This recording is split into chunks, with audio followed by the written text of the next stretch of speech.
एक मोठा माणूस निर्माण झाला, अर्धवट अभ्यास केला, 85 विरुद्ध 15चा फॉर्म्युला काढून टाकला. जाती प्रथा निर्मूलन हे बाबासाहेबांचा अत्यंत अत्यंत अत्यंत महत्वाचा ग्रंथ.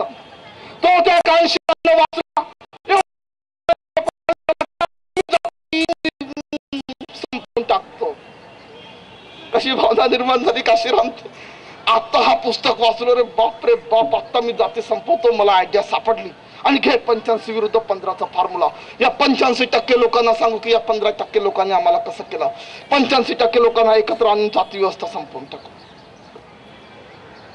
साहेब कांशीराम, जाती प्रथा निर्मूलन या भाषणानंतरही बाबासाहेबांचं सर्वात महत्वाचं एक भाषण होतं, आणि ते भाषण होतं धर्मांतर का. महात्मा फुलेंनी गुलामगिरी लिहिली. महात्मा फुलेंनी गुलामगिरी हे पुस्तक लिहिलं.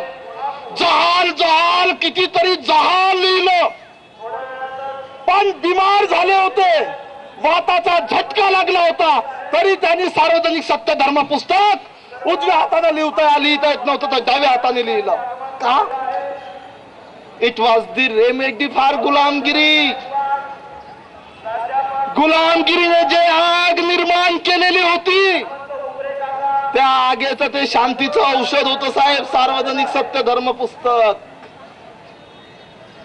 बाबासाहेब जेवढे बोलले जेवढे लिहिले त्या सर्वाचं अंतिम होतं धर्मांतर का.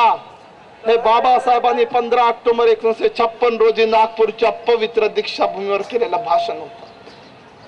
ते भाषण जर समजा माननीय कांशीरामने जर वाचलं असतं तर आयुष्यात त्याने 85 विरुद्ध 15 फॉर्म्युला आणून बहुजन समाज पार्टी काढली नसती.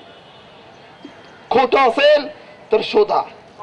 आणि त्यांनी तो जर समजा 85 विरुद्ध 15चा फॉर्म्युला जर काढला नसता, या भारत मुक्ती मोर्चावाल्यांनी मूळ निवासी नावानं कधीही कार्यक्रम घेतला नसता.